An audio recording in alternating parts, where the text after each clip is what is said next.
Good morning, good morning, good morning. I am Phil. I am the Down Under Maker. How is everybody this morning? Just having a quick look at chat. It looks like we've already got the Heathen and Raj in chat. And I've got my speakers going, so I'm muting those. There we go. Now, what have we been up to? Earlier in the week, we had the stream with Steve Builds, just rounding out the index stuff. And just in time for us doing our stream, almost immediately after, oh, Penguin's here, and so is Greenbeard. Almost immediately after our stream, the powers that be at Bondtech decided to do another press release and thoroughly disappoint everybody again. So they've made two options available. You can return your shit for a full refund, or you can request a partial refund to compensate people for the nozzles, which doesn't even remotely come close to the value of what we suspect the fully hardened nozzles will be. So yeah, personally, I'm putting in a request to wait and see and reserve my rights to pick another option later. So I'm going to put in a request saying I am prepared to wait for properly hardened nozzles to be sent to me, but I reserve my right to change that option at any time. Whether that's going to make any difference to me in the medium term, don't know, but that's where I'm going. Hello, Nuno, new person in chat, and Steve 3D Builders here as well. So getting rid of all that sour stuff right at the beginning, because yeah, I'm a little bit irritated. I suspect there's an awful lot of other index people who are also irritated, but time will tell. What are we doing today? Today we are continuing work on the voron, hopefully to the point where we will get it at least semi-ready for printing, if not printing. It's been hidden off camera for a couple of sessions because of things that have been going on here. I've since re-stripped off all of the stuff. Kiwi Dave, hello. I've since stripped off all the stuff that was being used for beta testing. JPP is here. Wow, there's a lot of people in chat that we don't normally see. So I need to lift the Vivid off the top in a minute so we can work on it more easily and get more light into the situation. And then we're going to do things like putting a new cable chain to replace the... I'll get there in a minute. It's better to show rather than just chat at the screen. Nuno's been following for quite a while, but don't need to get to catch live. Thanks, Nuno. So, the other thing. Remember last stream we were working on the voron and there was a loud crunching noise when I moved it? I may or may not have broken the part that holds the power inlet and the switch and the fuse.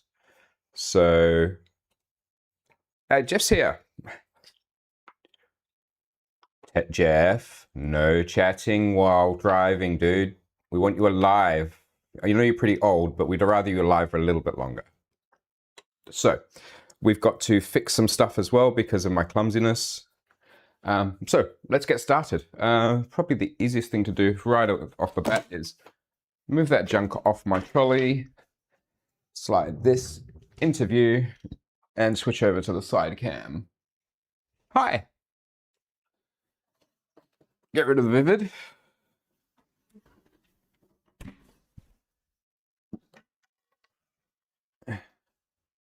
Now, for those of you who don't normally get to catch me live, it's a little after 3 a.m. here, and there's a modest chance that one of my kids will turn up grumpy and upset because it's the middle of the night and they've woken themselves up. Yes, we can see what's going on, I think. So, is all floppy as it broke across the top here. So we need to fix that at some stage, but priority one is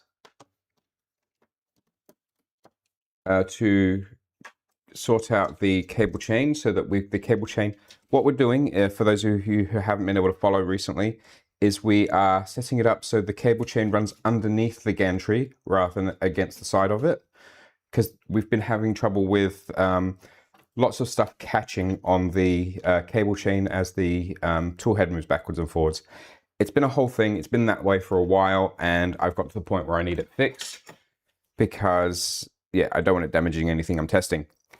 Problem with the current cable chain, which I realized after the fact, after we designed my parts that the cable chain is going to mount to, that's the big fat wide boy cable chain that came in with the original bomb, and it's too wide, so it's actually going to catch on the nozzle wiper. But when I removed my Y chain, I had the skinny stuff left over, so I've grabbed that out of storage and we're going to fit that. Now, one of the things we do need to do is install a couple of heat inserts, which we might have to do in situ, I think. There we go.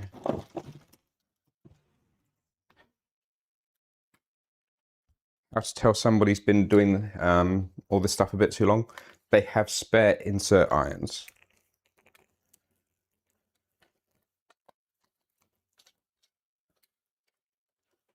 So what we're going to do is we're going to grab my heat insert press, which is over here somewhere. But we're not actually going to use it. It's just got a drawer full of heat inserts.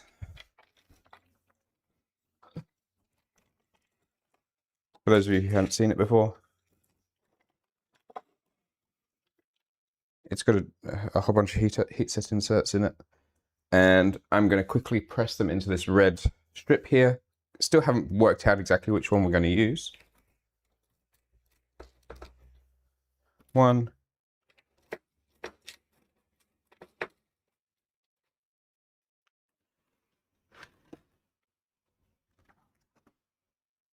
Just checking something here. I sized it for the not voron spec, and they're the voron spec ones. 1, 2, 3. Okay. So grabbing the heat set drawer was completely pointless. Get rid of the TV remote. There's a beagle outside my workshop door.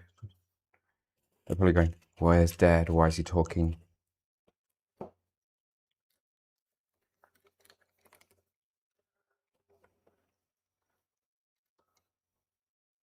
You're still way more organized than all of the streamers.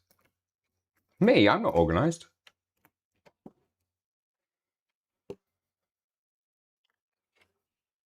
I'm just making sure you guys can see.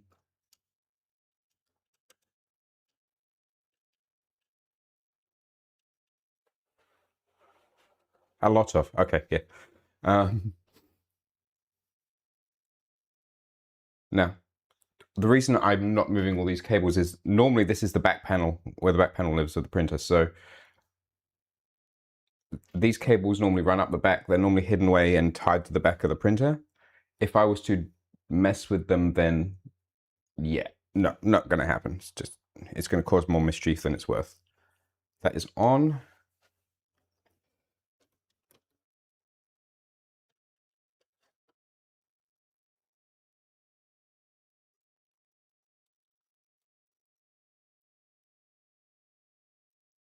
Ah, it always happens.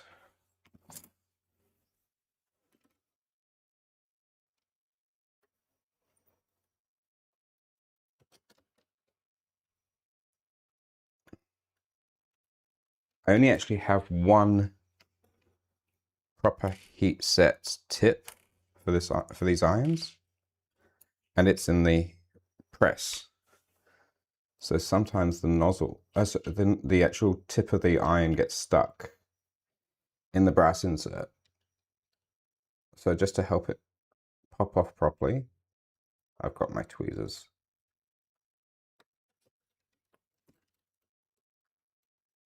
Much cleaner.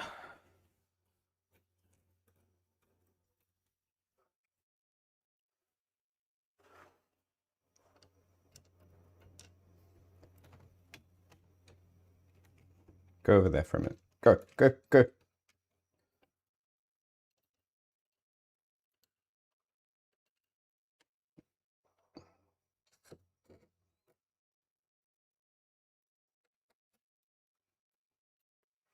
Right. Those heat sets are in, and I'm unplugging this thing and putting it way out of the way somewhere. Up there will do. Because my regulars will know I have a bad habit of burning myself. Now, time for the long and tedious exercise.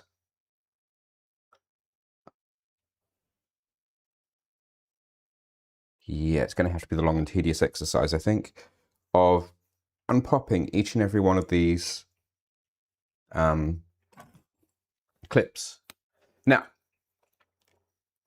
Nick isn't in chat yet. Bad for you, great for engagement. Yes. Good morning, congregants. We have the Reverend in chat. 6 months away from my Australia trip. If you can get to WA, Reverend, I'll buy you a beer. I'm sure if you can get down to Victoria, Jeff would do the same. Where was I going with this? Oh, yes. Nick isn't in chat yet. Can one person, let's pick a person at random, JPP, can you please type !fart? And let's see if the new features are working.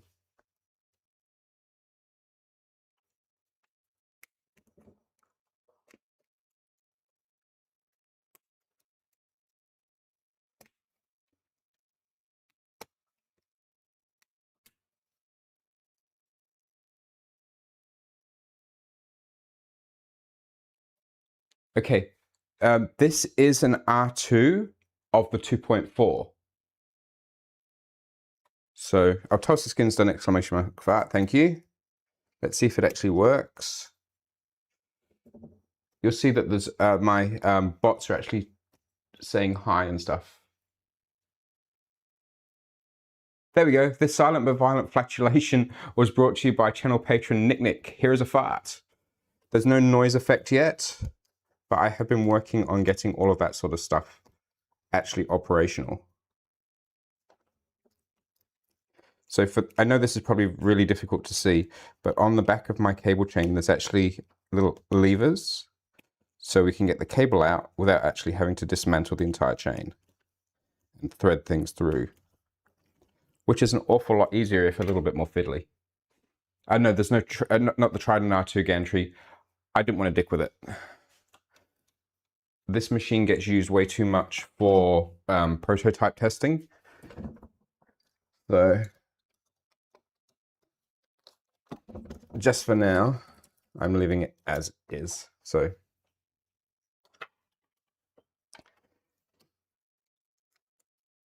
Steve also did mention a couple of times that it's not really optimal. His new mods for the Trident R2 aren't really designed for this. So until somebody comes out with a suitable way of doing it, I'm going to leave it as is.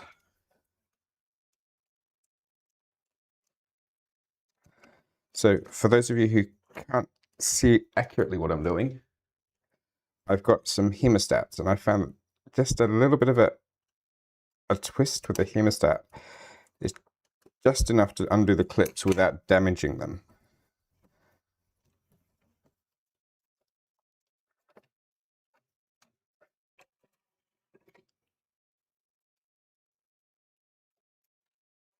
And just for funsies, we're going to have to do this all over again with the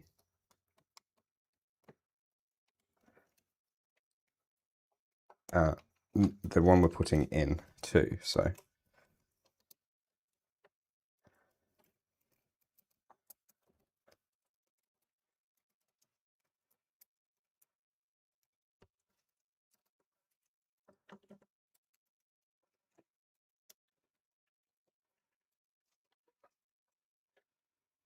I'm just going to clip that one back so the cables don't accidentally get stuck back into the chain.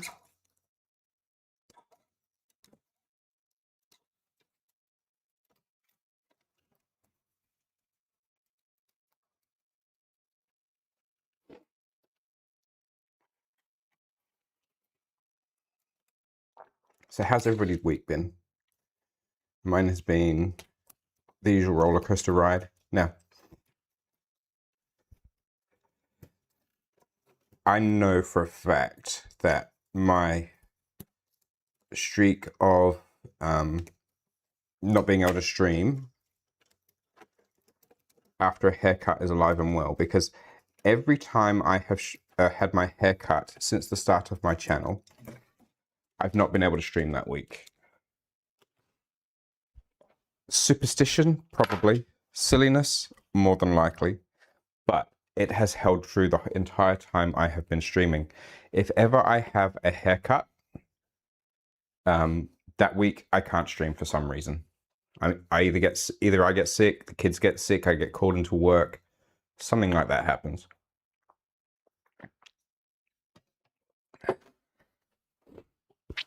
So what we have now is lots of loose wires ready to be dealt with. Now, there is another option that I could use here, and that would be to wrap them up in an umbilical sleeve of some kind and rely on that.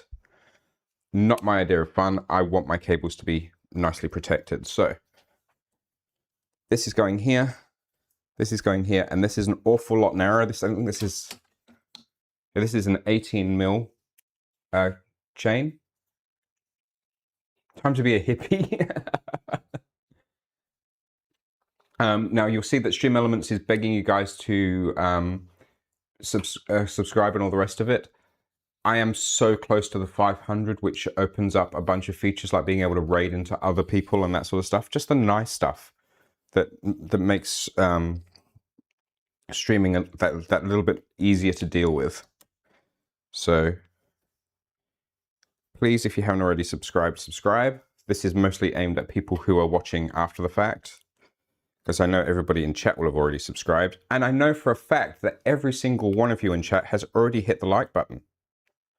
Haven't you guys? You've already hit that like for me. I'm a little way off from getting monetized, I think, because you need 3,000 watch hours now to actually get monetized, which is a bit of a leap, but we're going to get there.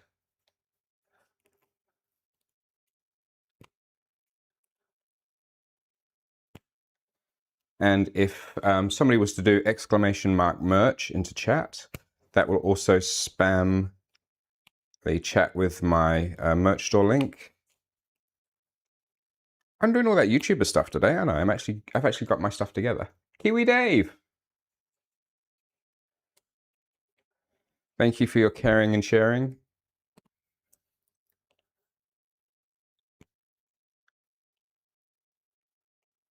See, the bot is working now. Now I've got it working and sussed out, I should be able to add more cool stuff.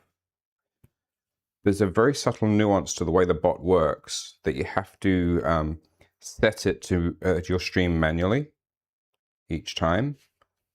Quite why, I don't know, but for YouTube you have to. Now there is a timer, so it won't repeat itself too often. So if it's already been done in the last few seconds, there's actually a blackout. I can't remember exactly what those blackout times are. And this is the downside of these little levers. Every once in a while, you accidentally break one off.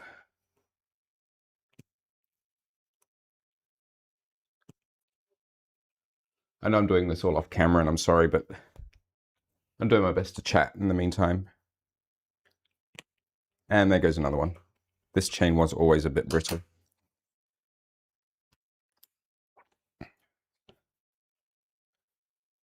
I'm happy to leave one off, but there was already one missing there. So fortunately I have the remainder of the other chain, so I'm going to steal 2 more links off that. You can't do the campfire scene from Blazing Saddles. I don't remember that one. Sorry, it's a bit early for me. Greenbeard.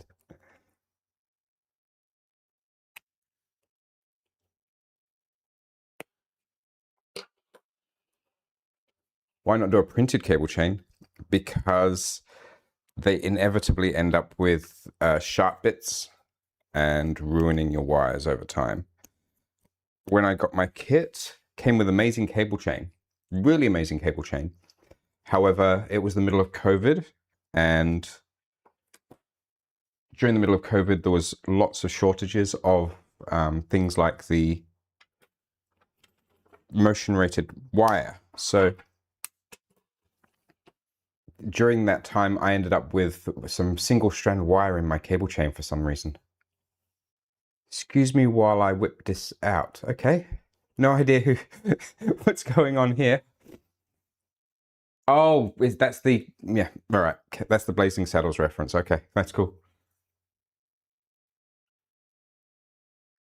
So that's there, and I've just accidentally put that on the wrong way up.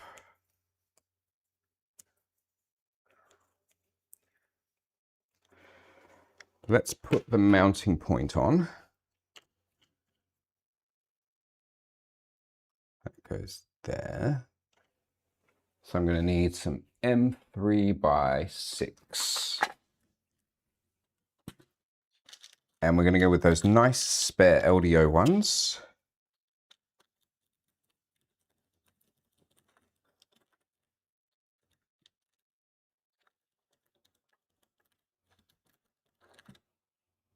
Okay. And just to show you why I'm going for the LDO ones.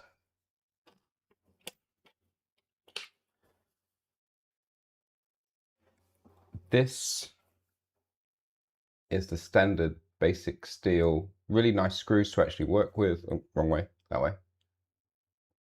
Really nice screws to work with, but they're not shiny. Versus the LDO ones, which are pretty and shiny, but also smoother.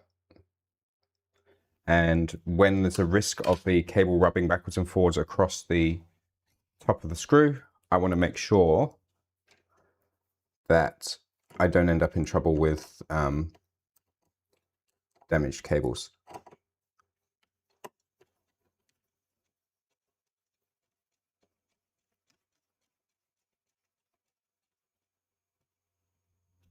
One.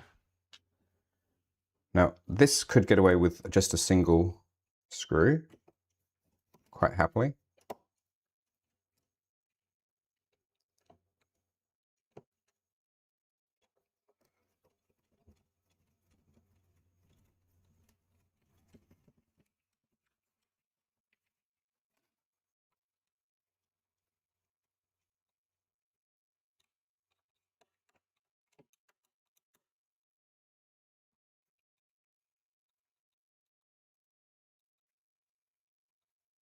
There we go. I want the smoothest possible surface if this wires are going to be potentially pulling backwards and forwards. There we go, the automatic timers are working for the merch reminder too, so that's awesome. And now, this clips into here.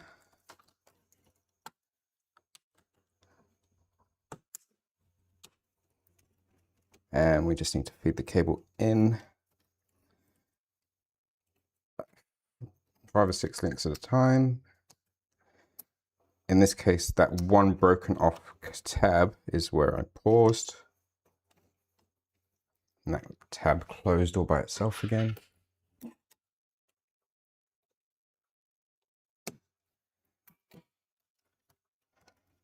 I know this isn't the most entertaining of content, but it's the stuff I need to get done to get this printer back online. And if we can get this printer back to the point where I can do work with it and actually make it earn its keep, then we can also potentially drill a big hole in the side of my Prusa, which is, I know why you all came, because everybody wants to see holes drilled in Prusas.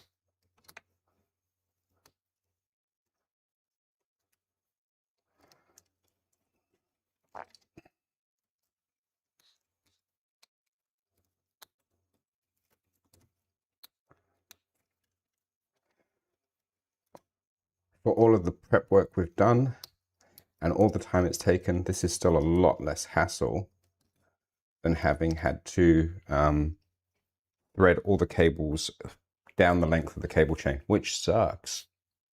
Coffee time.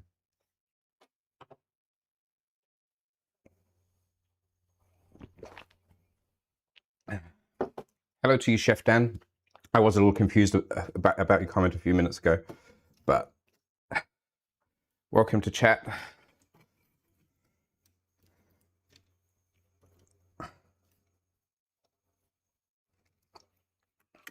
I think I have a couple too many links in this chain.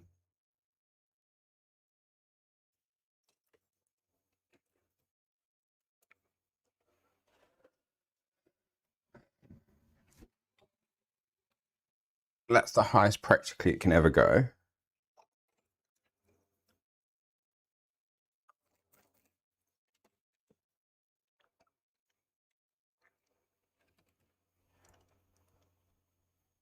I do want a bit more slack though. That wouldn't help if I accidentally got that wire wrong side of the clip. Let's tuck that there.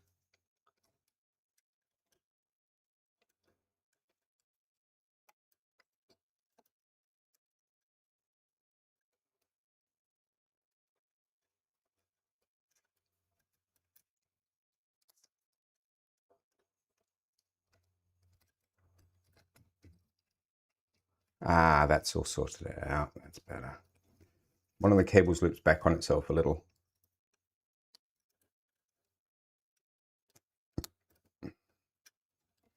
And that was confusing the situation.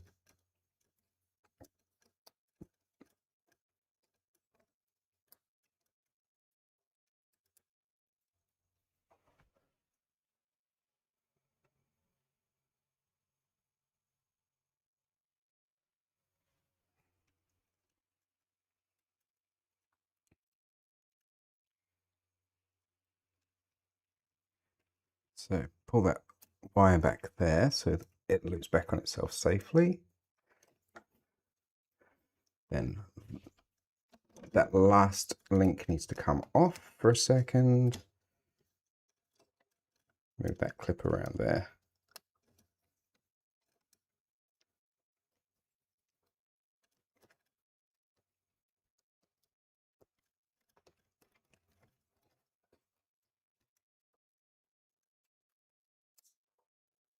Ah, put the link on too soon. That's what I needed to do. That side and that side. So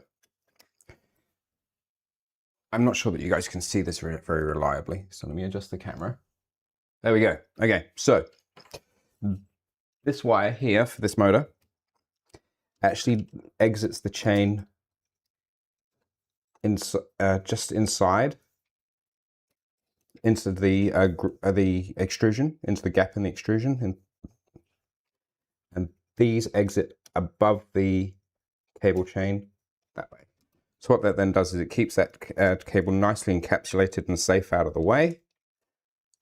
It allows the end stop cable to be broken out and this motor's cable to be broken out. And then all I've got to do is attach the cable chain up here and everything should be nicely secured and safe. What am I going to need to do the securing? I am going to need a hammerhead T-nut, which I already have over here.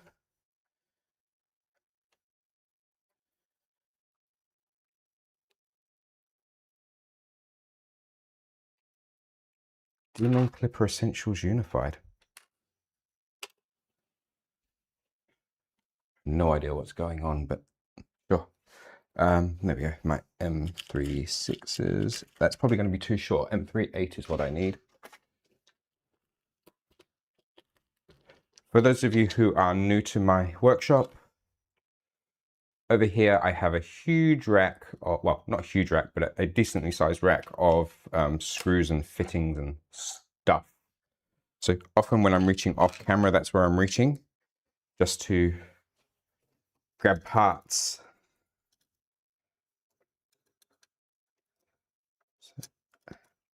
This is always the awkward part.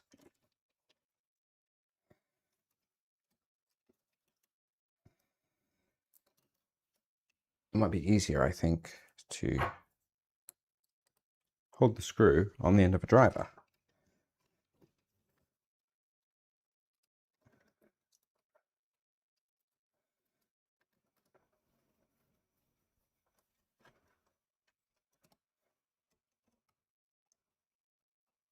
Find the gap in the extrusion. There we go. Hey, flick the wrist to turn the hammerhead.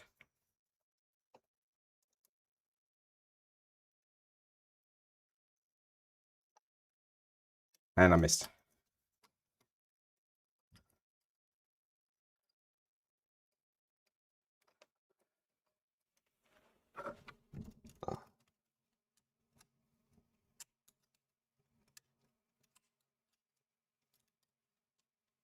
Don't you love working upside down in a cider printer? Apologies if the audio's gone a bit wonky. It's just the echoes inside here. And can I find the head of the screw? Nope. Insert your actress Bishop comments here.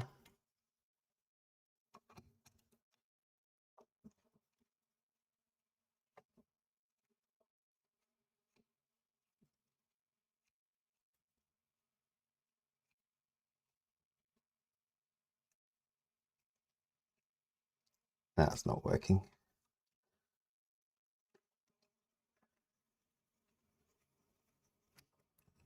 Actually, I'm going to leave that.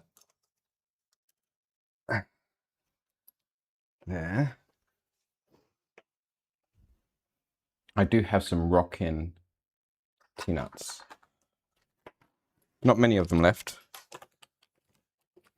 There's one. And I'll just explain the difference for those of you who don't know what we're dealing with here.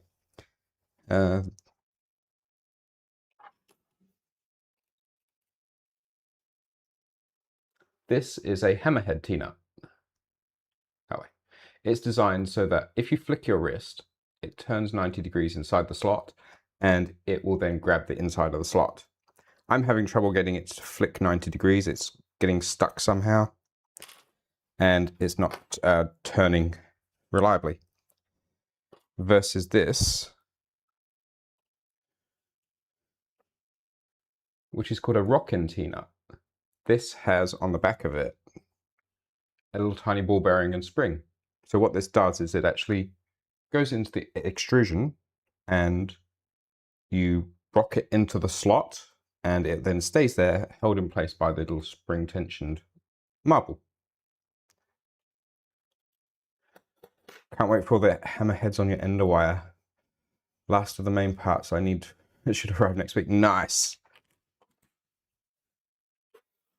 Now, hammerheads are really easy to get into the slot, but hard to actually get to engage. These are really tough to get right into the slot properly, but once they're engaged, they stay there and they are all but impossible to get out.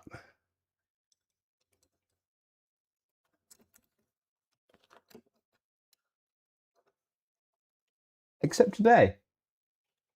Because that never happens. That just literally fell into the gap and worked.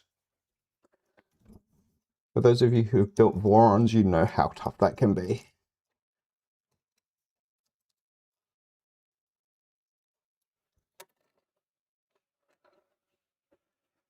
Not quite sure where that screw came from, but I've just acquired a screw from under there.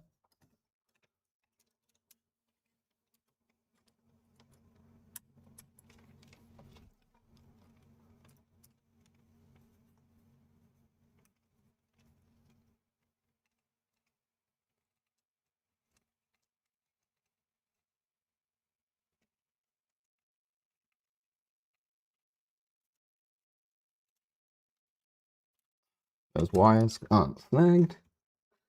That's all in place. And we're done. That cable can now just very gently be massaged into the extrusion slot and pulled back to there.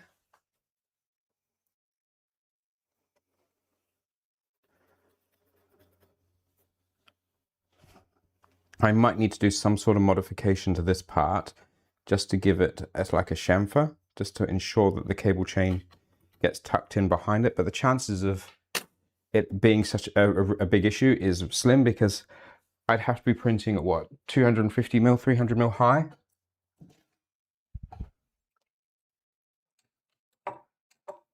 Yeah, I'd have to be at 280 mil before it's going to really become a risk, I think. So I might not have to deal with that issue at all. So cable chain is in place. Let's unplug the camera so we don't donk it again. I keep destroying these little OV5160 cameras. That's all out of the way. That's all out of the way. I think, close the drawer. For those of you who don't know, this is an IKEA Alex cabinet on wheels, what the big wide boy version. And what I've done is I've put some risers on it and an extra drawer in the gap, and then a tabletop surface, which is actually the same as my cupboards, to make it up to the same height as my build desk. Sorry, not my build desk, my printer desk. So that it's easy to slide stuff on and off. Well, easier, not easy, but easier. So this needs to very carefully slide into the gap here.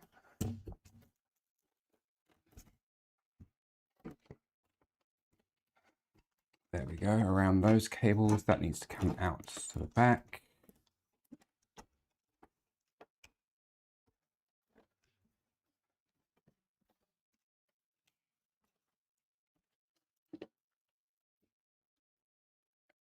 Okay, that went in way less difficult than I was expecting.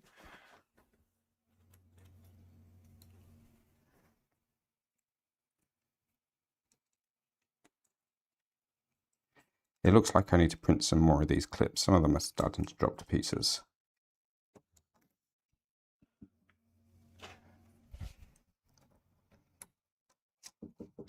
Now, the other thing that I've decided with my Prusa, for those of you who've been following the whole hardened nozzle debacle, is as much as people are making this huge song and dance about the nozzles aren't hardened, they are hardened, just not to the extent that we were all hoping for and expected. So I've made the decision that I'm going to set aside one of my nozzles for filled filaments while I wait for whatever resolution is going to happen. Because the worst that happens is I use any potential compensation refund as a store credit to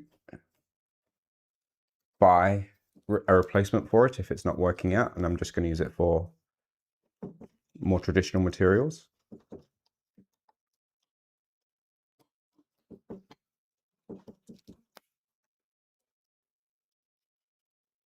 Penguin Makers has found a new server. Do I have an MMU on that printer? On the voron Nuno, normally I use the Vivid. I was one of the Vivid beta testers.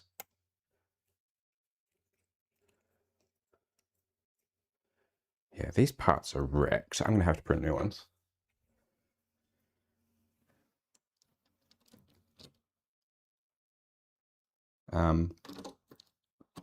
When I printed these corner pieces, it would have been one of my very first prints before I really understood what I was doing with ABS.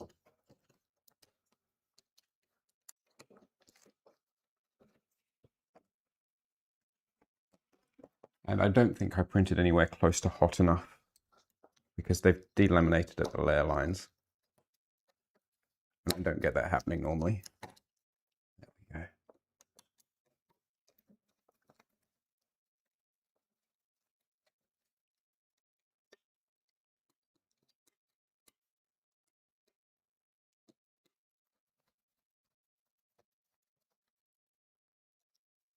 But they're on. Sweet. Why do I have a pie mounted up there? I don't. Let me explain to you. Now, a lot of you guys are regulars, but we've got some new guys in the chat, so I'm going to go over this for people. This is the Vivid buffer. So 4 lots of PTFE coming from the Vivid unit, which normally lives on the top, into the buffer. Then the buffer's got a spring-loaded neck, which then allows the drive in the Vivid to then push the filament to help with the extrusion. This is a prototype of a hub. It's actually called Clipper Hub or K Hub on Big Tree Tech's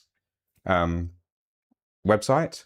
It's a prototype version where this original prototype, they had a CAN bus hub and a USB hub all in one unit. This is 24 volt power coming from the power supply via a fuse up to here. From here, I can break out 24 volt power for anything CAN bus that I need, or lights or whatever. Plus I've got a USB connection back to my Pi up to here, so that I can plug in things like the Vivid and webcams and all that sort of stuff. This prototype was aimed at a specific market. These people for that specific market didn't like it. They said it was, and I quote, too bulky. I love it personally. I think this is a far better design than what we actually went to market with. What went to market from Big Tree Tech was a long skinny version with no CAN bus hub on it. So I'm trying to find something that's about the same size to give you, because without flipping the printer over and showing you the new version is very difficult. There we go. Roughly the same.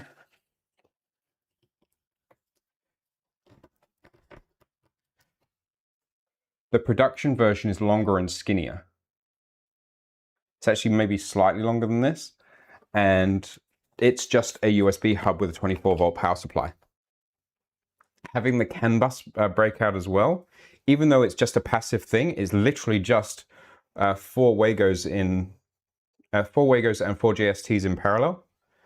It made life so much easier. So the Wagos are for power, and there's actually JST plugs in each corner for the CAN bus. So this is the original K-Hub prototype. The new version of the K-Hub prototype is on their website. We might get to show you that in a few minutes once I've finished sorting those cables out, because I'm going to have to flip the printer over to replace that broken skirt piece anyway. These are just little screw-on retainers which go onto these clips, which I put onto the back of my printer. I do lots of prototype testing for 3 or 4 different companies. A lot of the time you'll see crazy things inside my workshop, like printed elephants covering up the elephant in the room, which is an English saying there's something going on that nobody's talking about.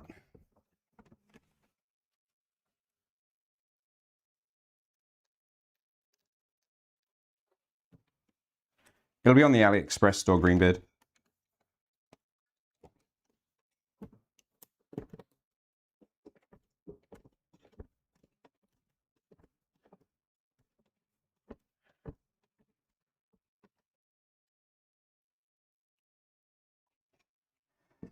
The other thing I'm trying really hard to do, which Steve has showed just how awful I am at it, is paying a bit more attention to chat. I sometimes get lost in my concentration, and while I am talking, I'm not necessarily reading chat and seeing what people are asking as reliably as I should be.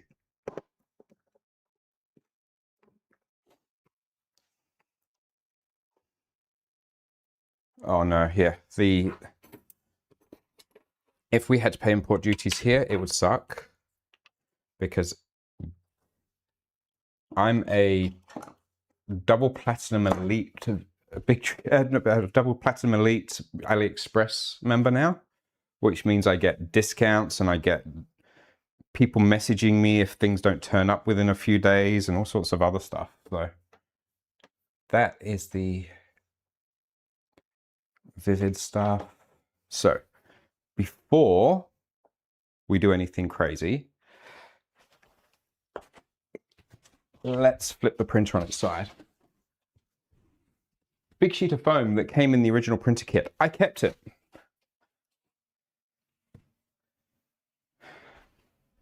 Now, how am I going to do this without risking damaging my elbow and my back?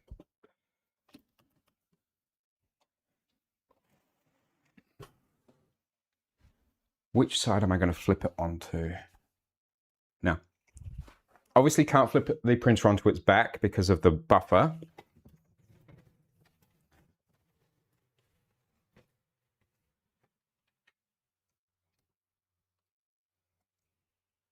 Can't flip it onto its front because I'll tear off the pretty screen.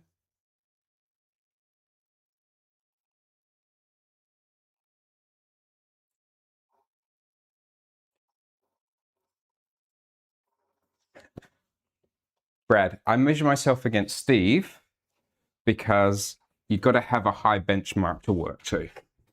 If you're not aiming for the top, then you're not doing yourself any justice. So I'm going to push this away from camera a little bit. I'm going to pull the printer away from the back edge of the bench. I'm going to slide it this way so we don't end up catching the sunloo. So because my printer bench and my trolley are exactly the same height, I now have the ability to go blip.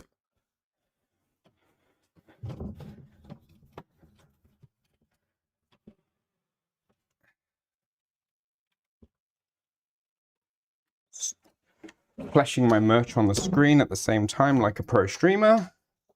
And there we go. And back not damaged in the process. All those little bits of filament and crud that grow in here. So now for Nuno's benefit, let's see if we can get a little closer.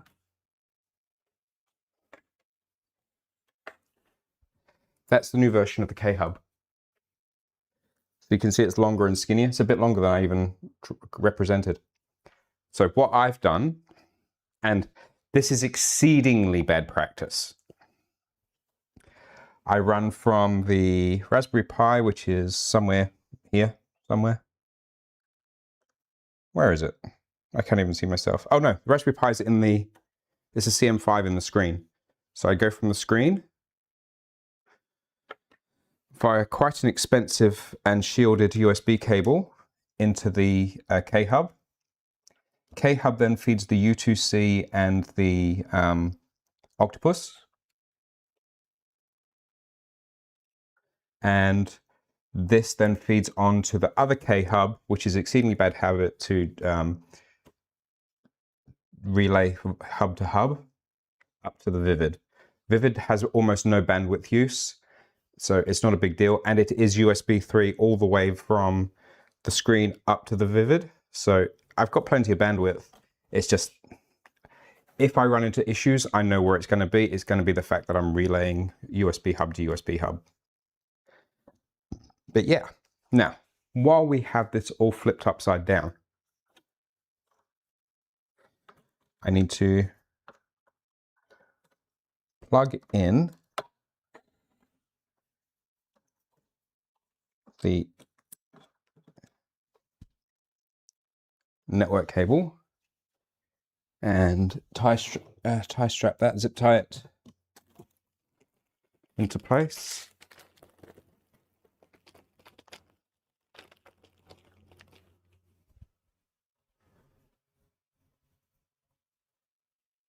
There.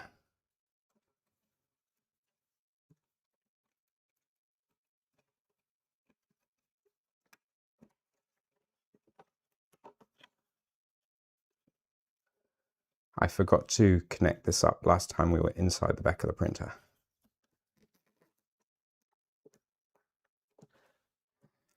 So that's into place. So Nuno, this is a Pad 5 V2. And the other thing you'll notice is I have lots of these little USB Type-C voltage ammeter, wattage meter things in place. Because I do a lot of beta testing, it allows me to see what's going on power-wise around the printer. So having that here means I know that I have 5.1 volts going in to the CM5, which it desperately needs. It needs 5.15 volts. If you were to just feed it 5, it gives you all those low voltage warnings and all that stuff that everybody complains about.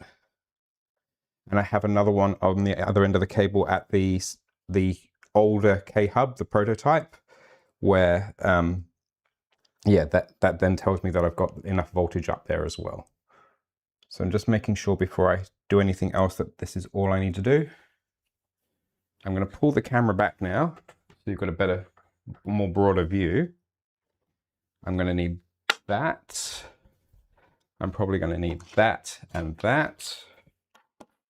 I'm probably also going to need that. Dang, how many USB connections do I have? When I'm doing testing, I might have 3 or 4 different things all plugged in at that top USB hub, because out of thin air, just plucking something. Maybe I've got a eddy current tester, an eddy current sensor. Rather than having to run a whole cable all the way back around the back of the printer and into here, I can just plug it into my USB hub at the top. It's so much more convenient. If I've got an accelerometer test, I can do exactly the same thing. So if my good friend Reth would send me one of his testers, I could then give that a shot. Couldn't I, Reth? Thank you. So now, last stream. Oh, I'm gonna need the heatset press after all.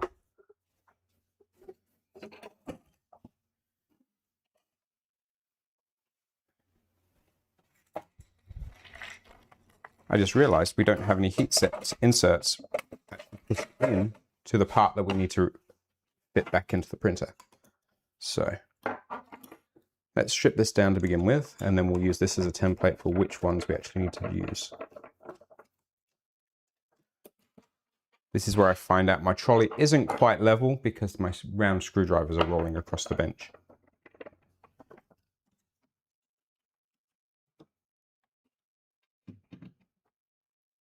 So that's out. Now reading chat from here is a little more difficult, so I'll do my best.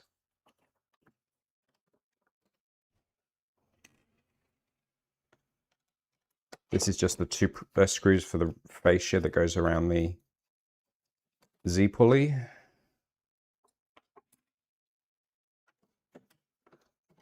There we go. Now I need to get all those plugs off.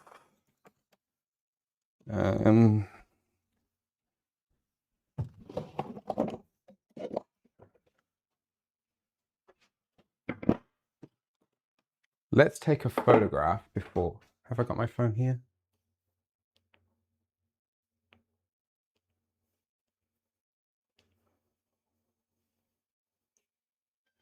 No, I don't have my phone here. Okay. So, that should be easy anyway. Bottom black, top red, and bottom black, top red, but the ones with the blue covering go onto the bottom of the switch, onto the 0 side, and the red ones go to the middle of the switch.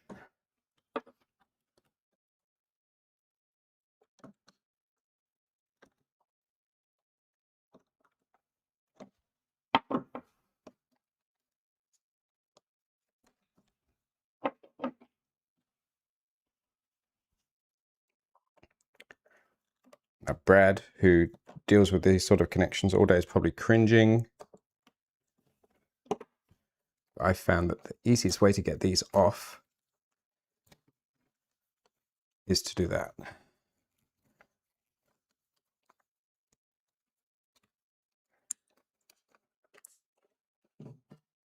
So let's do a 1-for-1 swap. That goes that way.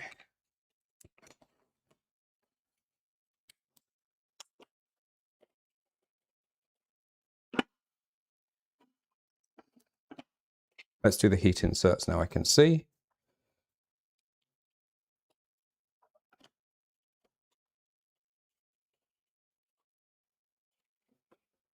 I put those in from the front previously, but ideally they should go in from the back. Same with those ones. And that one can only go in one way. Okay. So power cord. It's only my bot spamming chat at this point, so I'm either answering everybody's questions in a timely manner or everybody's run away to another channel.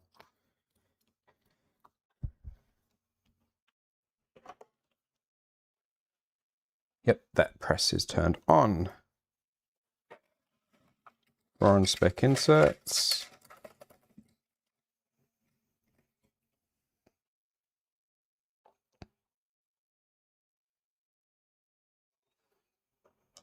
One.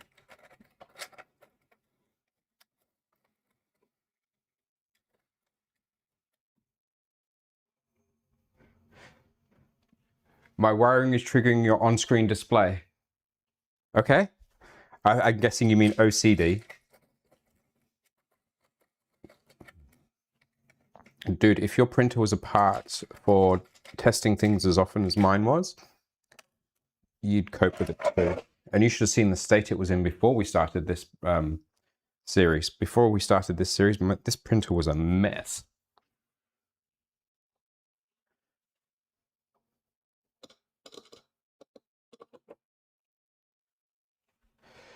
For those of you who are not familiar with how beta testing works in our space, quite often you're sent something and the company's expecting feedback within 2 weeks.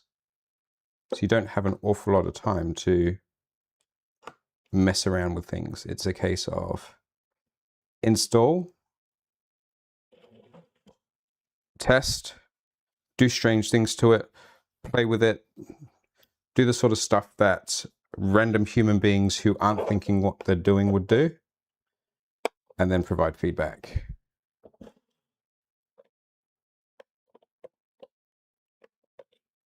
I've been doing it for a while, so, and I usually get, because I'm relatively close to many of the manufacturers, I tend to get my gear a little bit quicker than everybody else who's doing the testing. And I've got my own little process now where I basically am often waiting for like manuals and stuff to actually be posted.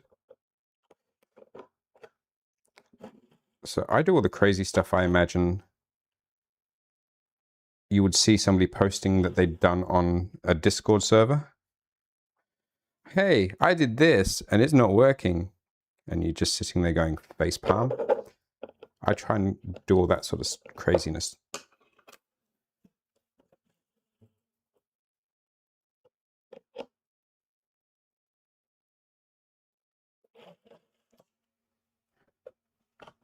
So that one's in, and it's just this one final heat set in the top, well, bottom.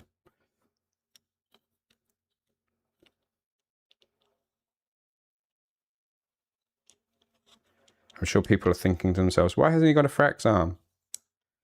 Because 1515 extrusion is exceedingly difficult to get here in nice colors.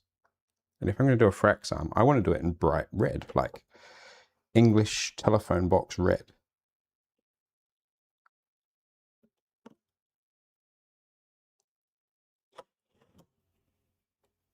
And that's done. Okay, so let's unplug that.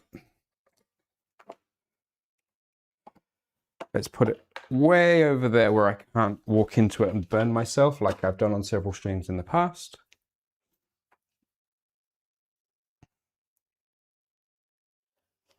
Believe it or not, Greenbeard, I very rarely break parts. It's normally when I'm on stream talking to you guys and not concentrating as much as I should that things like that happen. So those loop back onto the switch.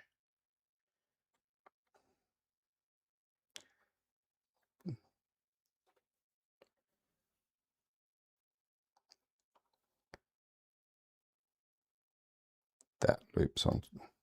Yep. I'm just getting this all straight in my head, guys, again, just to be safe.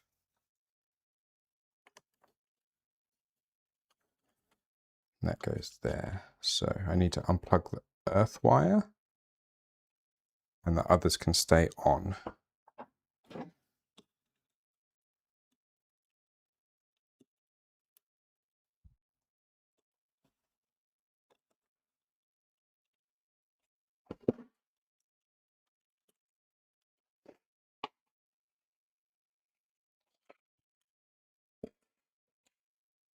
I left the part on there. I'm an idiot.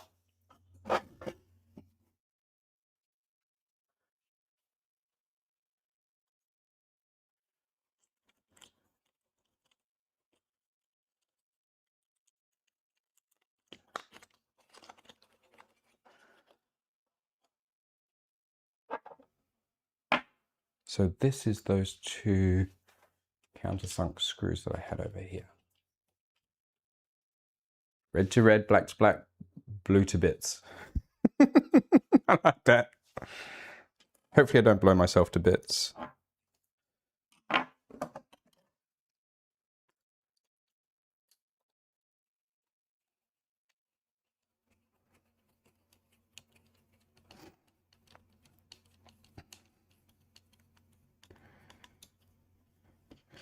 One of my colleagues at one of the schools I teach with, he teaches kids that blue is cold and brown is what happens in your pants if you touch that wire. I don't like doing that because that creates the false impression that neutral wires aren't dangerous. But yeah. Now these were connected to the back position on the switch.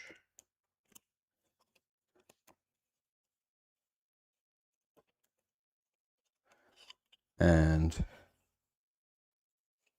earth connects there. And ground connects to there.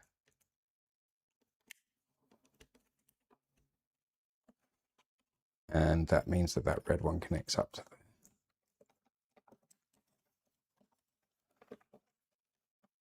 I've done this all backwards. Red was in the middle on the previous wiring, and I'm sure there was a reason for that.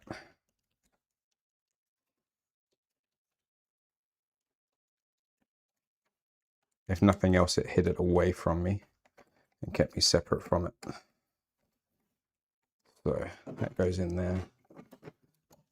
You guys see, sort of vaguely. Ah, there's a screw stuck in there.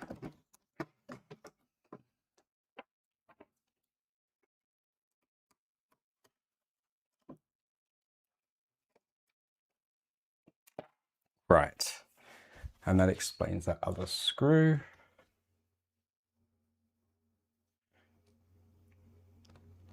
Ground wires exist so you don't become the neutral or the ground. Exactly.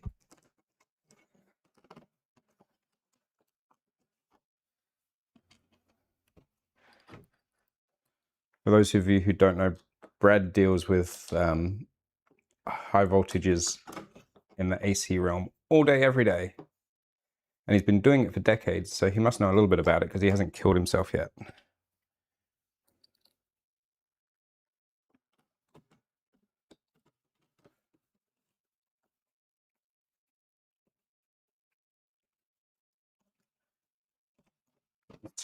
Actually, I can't turn this. I'm not going to move any of this right now. I'm just going to leave it all as is before I do something silly.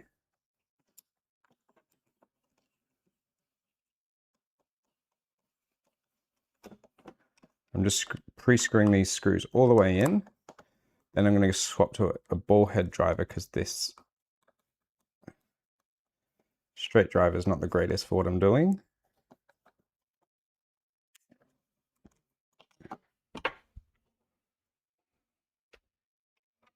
That one.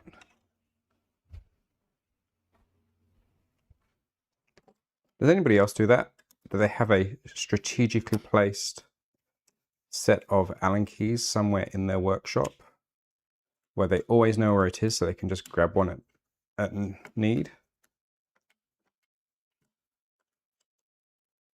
There we go. That's in place. I'm going to do this way. You guys can't see it because I don't want to flip the printer just yet.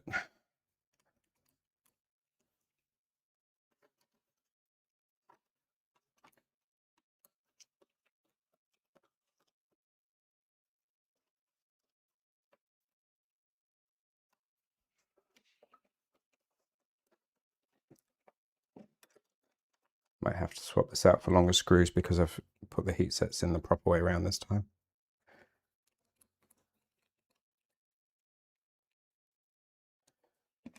They've got 8, so I'm probably going to need a 12.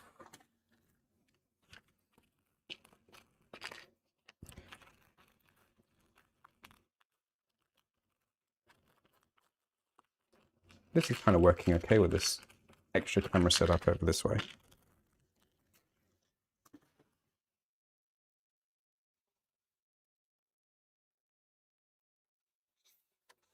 Bad days when the hideaway tools are missing. Yes.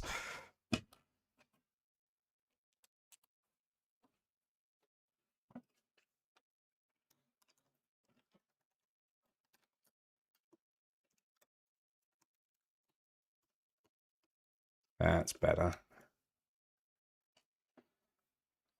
I could possibly have even done an M3 16 here. It's only going in by maybe 2 turns. But it's a fascia piece, so it's on the back. It's not even like I need to put these on, just for pretty. There we go. Now, last but not least, the bit that caused all the trouble in the first place.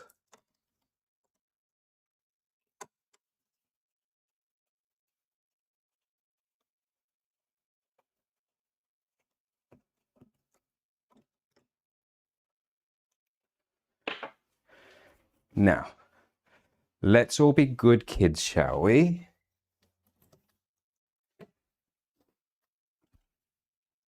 Let's put the base plate back on my printer.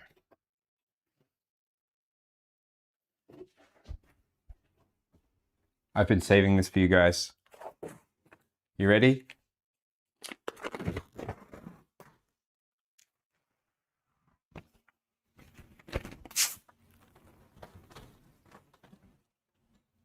Shiny. Put that down there for a second because I need to grab a little bit of VHB tape.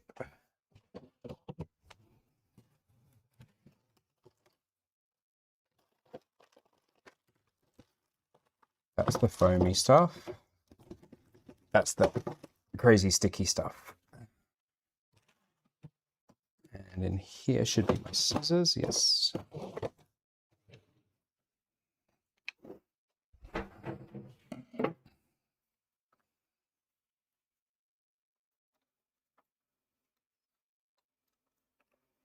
Actually, that's too skinny.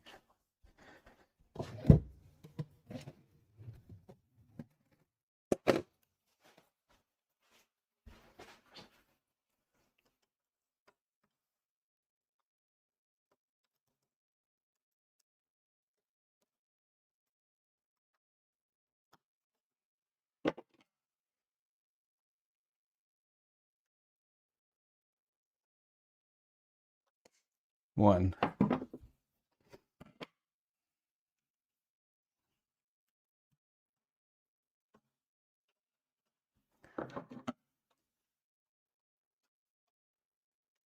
Two.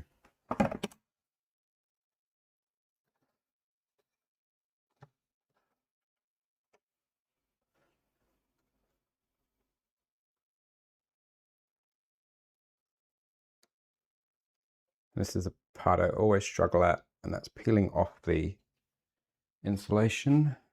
Scalpel.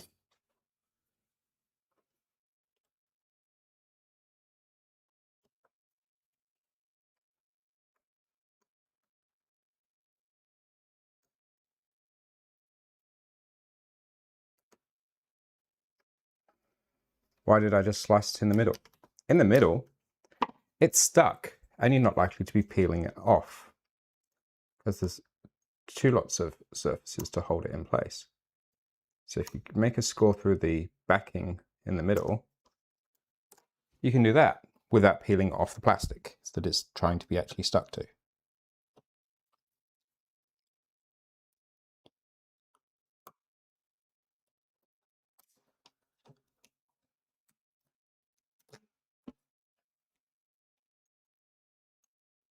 Hopefully I've taught you something.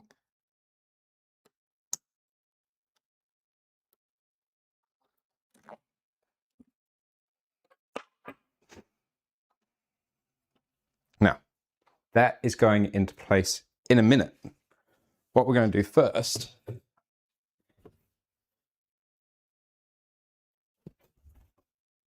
I'm missing the clips off the front too.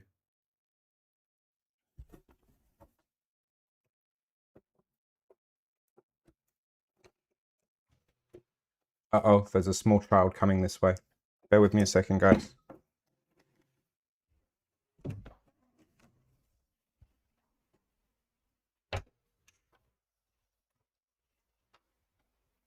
What's wrong, Righty? You want to say hi to everybody?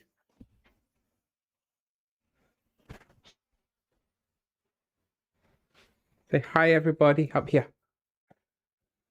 You should be in bed, little guy. Can you go find Mama? Yeah. Go find Mama, please. It's 4:15 in the morning. You shouldn't be awake yet. Come on.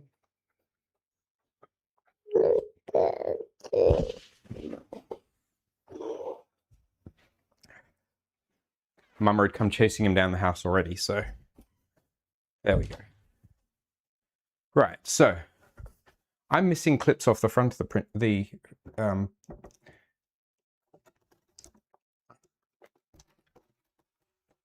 front of the skirts already for some reason. Don't know why. I know why. We replaced the front skirts when we put on the Pad 5 V2.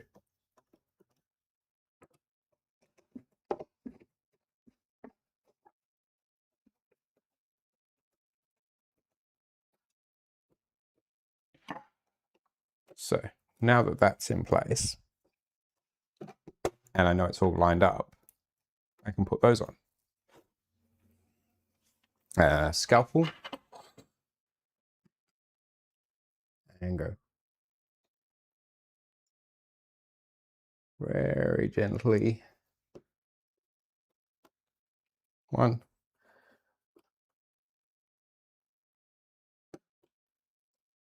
Sorry, I know I might be in the way a little bit, but it's one of those ones where if I can see it, I can do it better.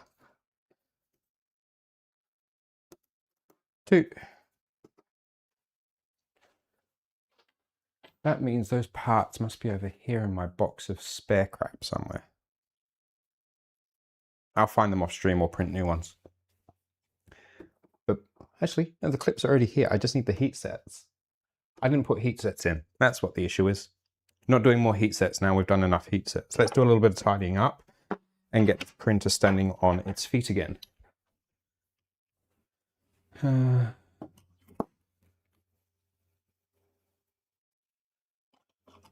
Well, even the subscriber bot's working. Thank you for the subscription, Riptide. Hi, Luke. Hi, Caleb. Chromatic is here as well. Hello. Sorry, I was concentrating on things and then Micromaker turned up. It was a whole thing.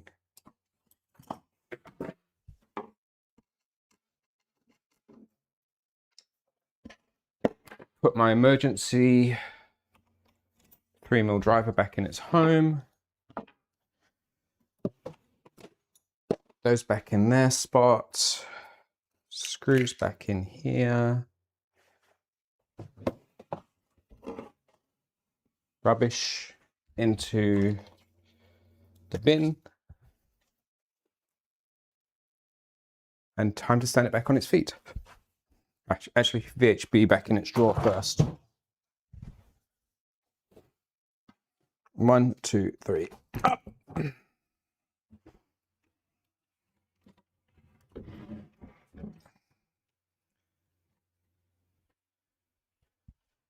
Wasn't that civilized? The foamy stuff normally lives over there where I can grab it easily in a hurry. Now,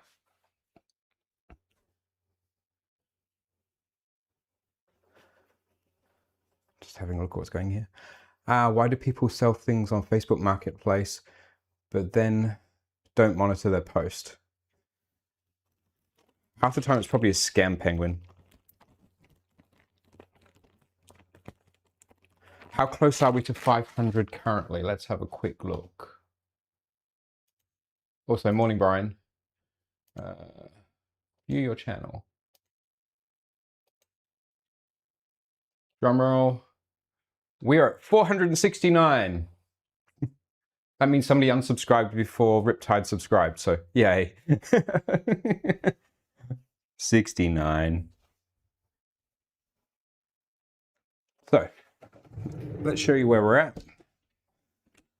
We now have our nice cable chain tucked under the gantry, so it's far less likely to catch on anything coming off the tool head. And yeah, that's actually looking a lot more like it should do. Not got that side panel on, don't need it at this point. Gantry is looking way all over the place, so let's even that up a little before we end up with a nasty gouge in the bed. That's a little bit more civilized. Let's power it up, but we need the Vivid first. Before we put the Vivid on, we need the Vivid's little braces. They're over there.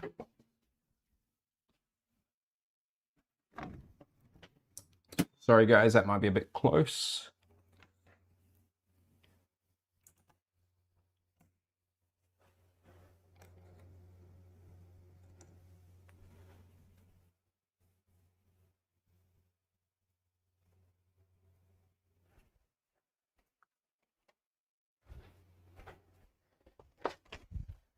You know what's really disappointing? I went to all that trouble to make sure that Nick's macro worked and he didn't turn up.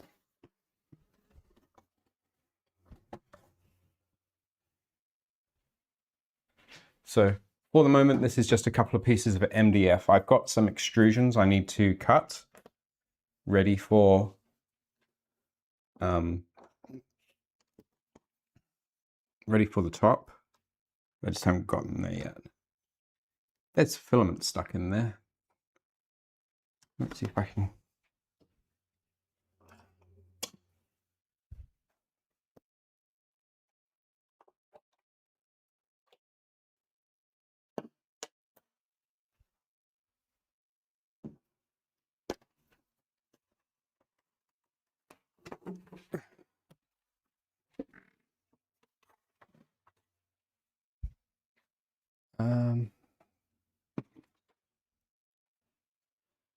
Which channel was it? That one.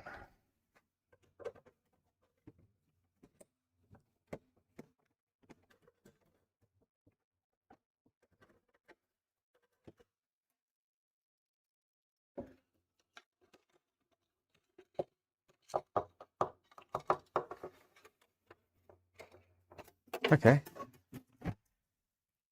Shall we squirrel people? Would you like to see what's in the bottom of a Vivid? Let's push this out of the way.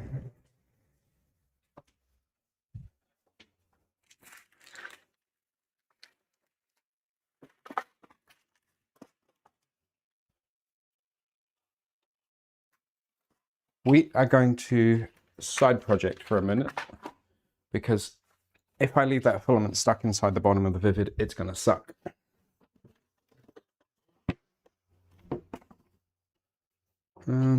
Just have to remember how to do this. It's been a while.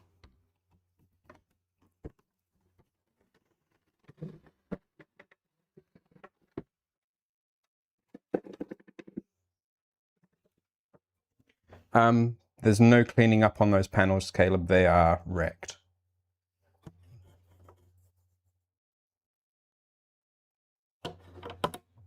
No. Oh, that's right. I have to take that off. You know what? I'm going to see if I can just push that out with filament going through the drive. Let's not squirrel this into more destruction and pain like we did previously. That one.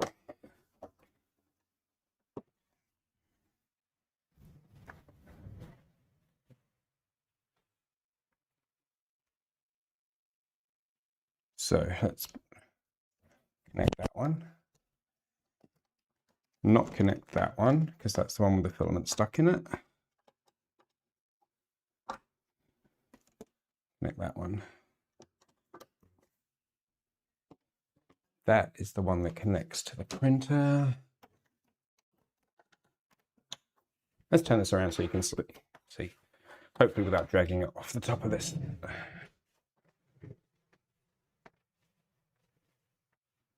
So in this channel, I can see a little bit of filament stuck. So rather than run the risk of getting something stuck somewhere it shouldn't be, I'm going to power it all up in a minute and we can go from there. So buffer to the printer, all the CAN bus is done. Power cord. And that's not the right power cord. There's the right power cord.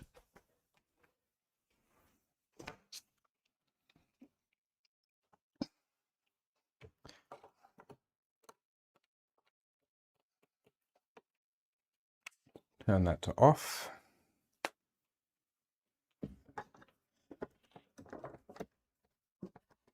Set that to off.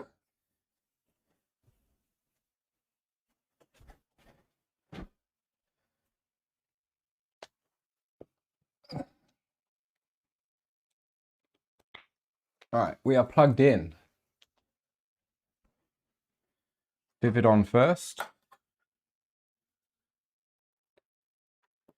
Printer on second. We have fan spin.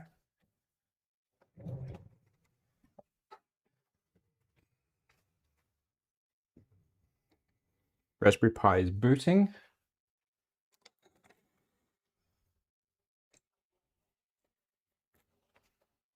You can read what he sees in chat from the reflections. Yes, you get that. Oh, hi, Steve.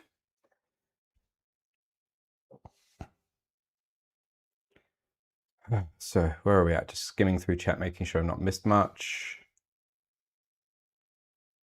Yeah, I think I'm all caught up.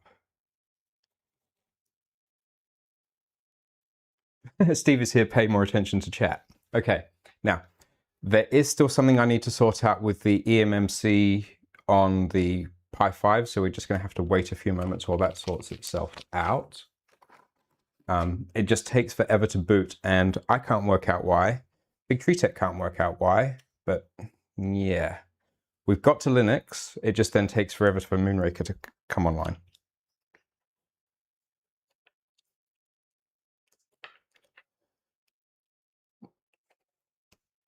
Hello, Stuart. Haven't seen you in chat for a while.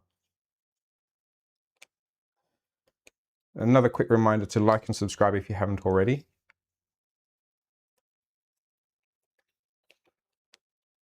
Luke, ongoing testing of lots and lots of stuff turned my printer into a hellscape of many, many, many changes and not much management. So this all started as a project to tidy things up, make them more, let's put it this way. I had the strong impression that when Steve saw the inside of my electronics bay a couple of times, he was twitching because of just how bad it was.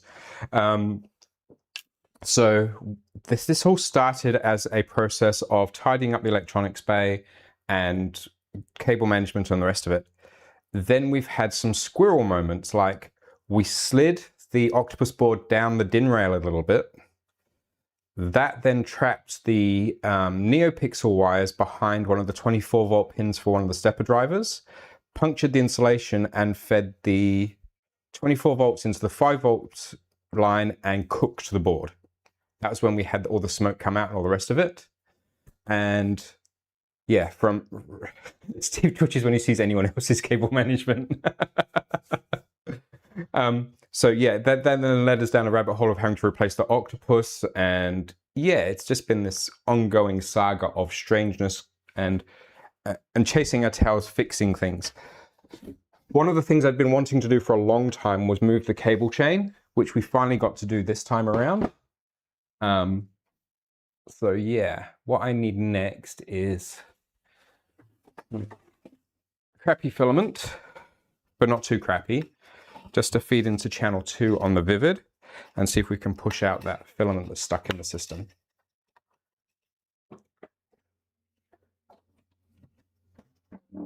Now, let's see if I can give you a view of the top at the same time. Hi! There we go.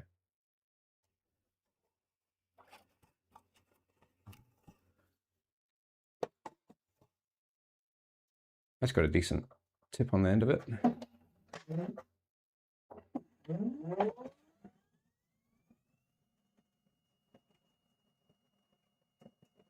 There we go. And I'm going to pop that off to crash the system.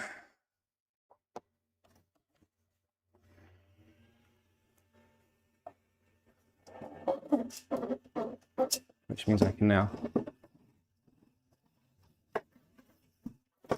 pull this back past the Vivid drive.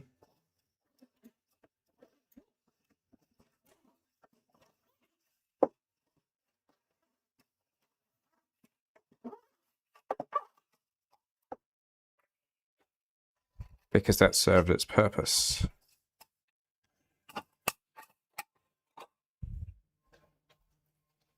And sure enough,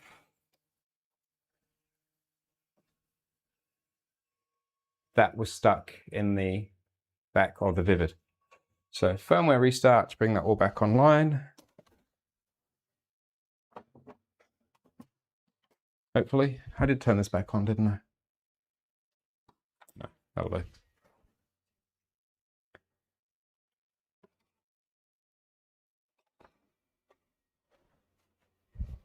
And we're up. That's plugged in.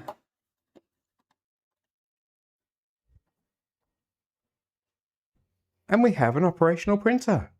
It's been weeks. Get rid of that so we can see again. So what have we got happening? We have installed the cable chain. We have finally connected the Ethernet cable inside the printer to the back of the printer. We have done some cable management. We've installed the back panel. We've installed the bottom panel. Again, another thing to keep Steve from twitching at his desk. This is the 350 size Riptide. Oh, yeah, as Greenbeard said, bash the like button. So that's all in place. That's all in place. Click that in. Let's put the side panel back on.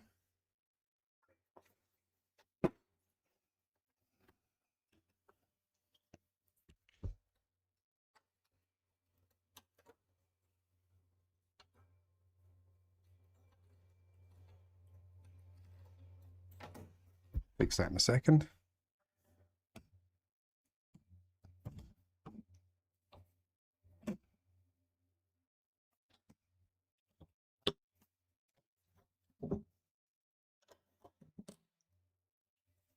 Now, Brian, we were talking about the panel clips on your stream the other day. This is the ones I prefer. Where is it? There. Every once in a while, you have to replace the little bits of filament that they use as the pins.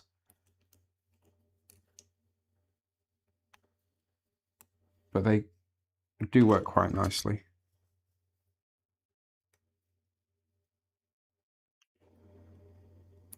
I know a lot of people like the annex clips as well.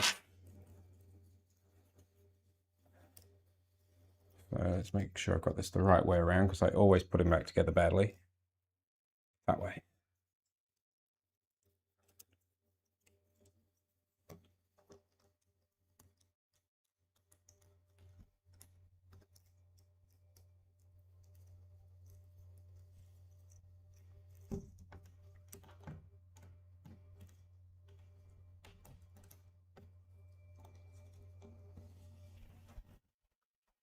Snips, snips, snips, snips. There.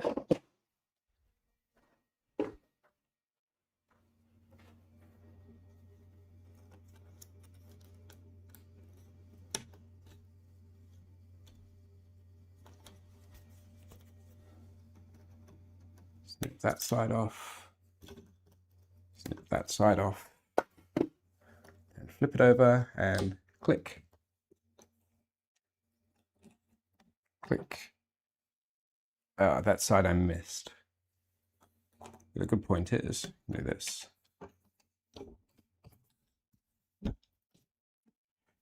I'm using a mix of the clips on this printer because I do like the corners. The corners at the bottom mean that it's a lot easier to manage things when you're installing the panels. So that's in place. Let's pull this back a bit so we can see a bit better.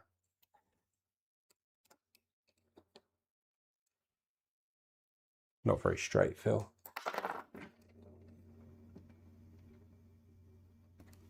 That's better.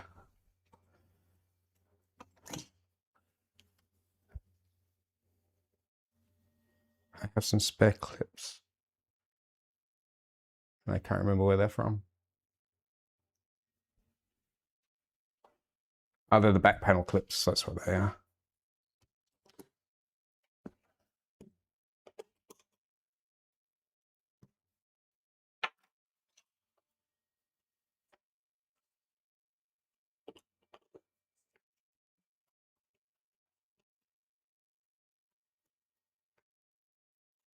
One.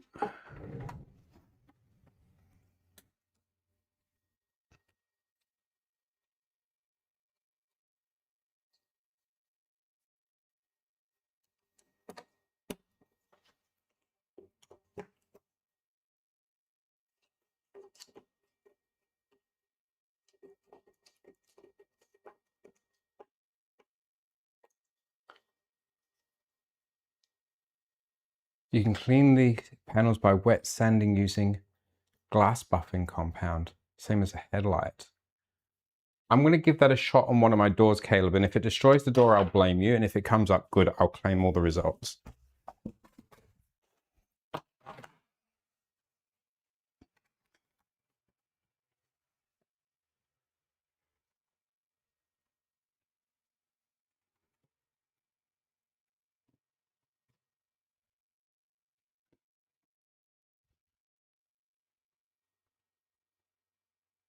Now, it goes that way around.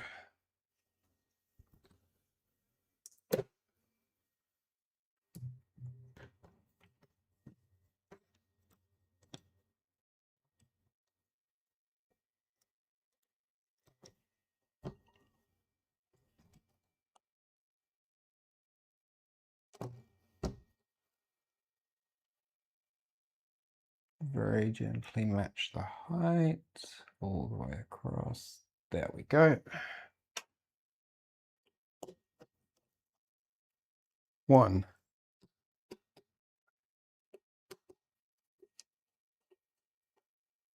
Two. Three. And it's all buttoned up, fellas. That's missing a corner, but I don't think I use that one anymore. No, I don't have any spares, so that must be fine. I do have an extra center clip for some reason. Unless it's the one I used to support the bottom middle at the back. I'm not going to turn the printer all the way around just for one clip for you guys. I'm just going to put it on.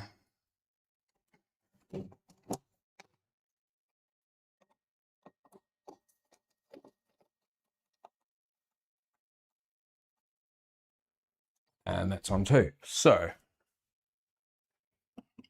that screwdriver in its spot, that screwdriver in its spot. Jeff says too much effort, and when you're a pro streamer like Phil, you can just keep replacing them. I'm not a pro streamer in any stretch of the imagination. And as Jeff will testify, getting a clear acrylic on this side of the world is not the easiest thing in the world. It's tough to get, especially at a price that's not going to hurt your wallet. So all the lights are on, which means Clipper's live. Yes, that's fine. Let's do a move, disable motors, accept.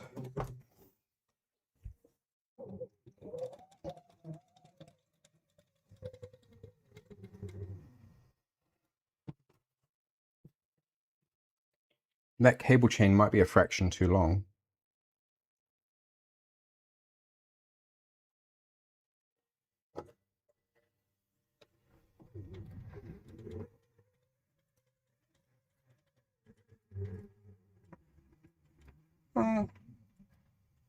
Not conflicting as much as I expected it to be.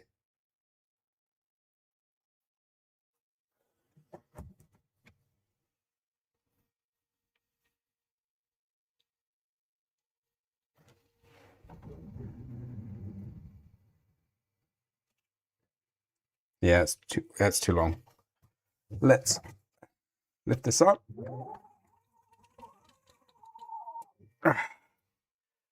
And it was a 2mm driver.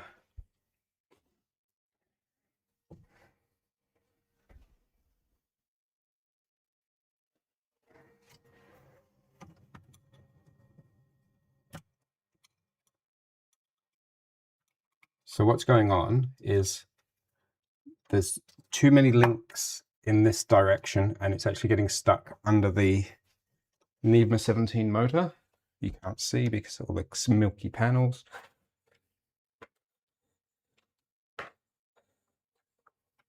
There.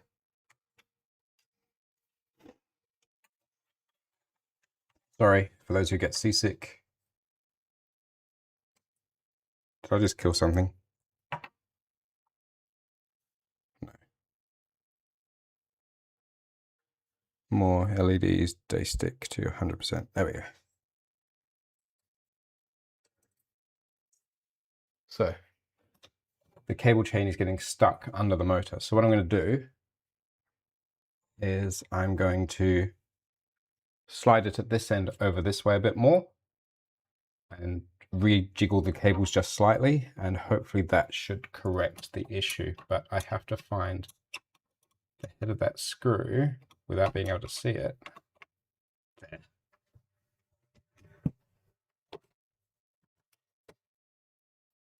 And do that.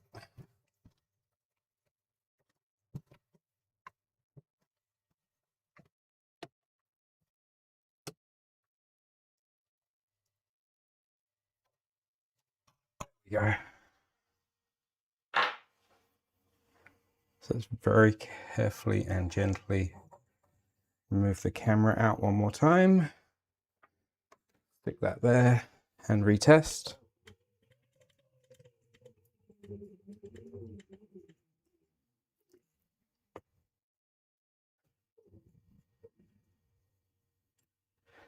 Still not perfect. I could probably take one link out of the chain.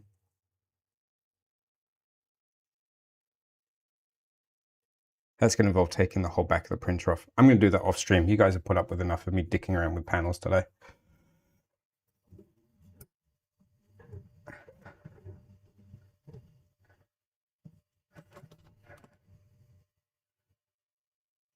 I'm not going to be able to home it unless I do. Oh well. Ugh. Can I reach?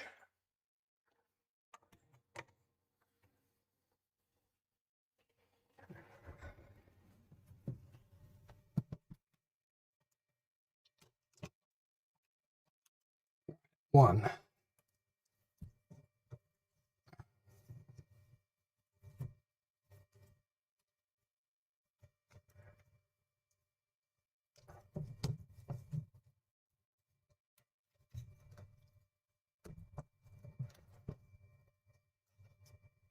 Right, let's that link out.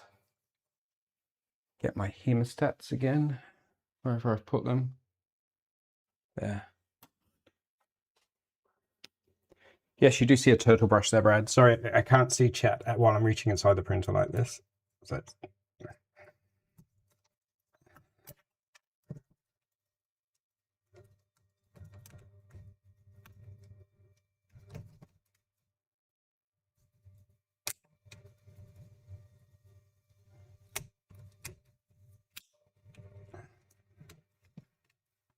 There we go.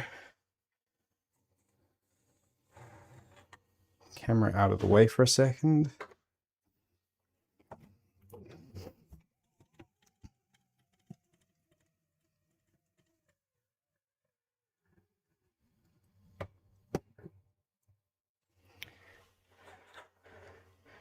Ta-da! That all just tucks nicely now. Now what I might be able to do, let me show you on the spare piece.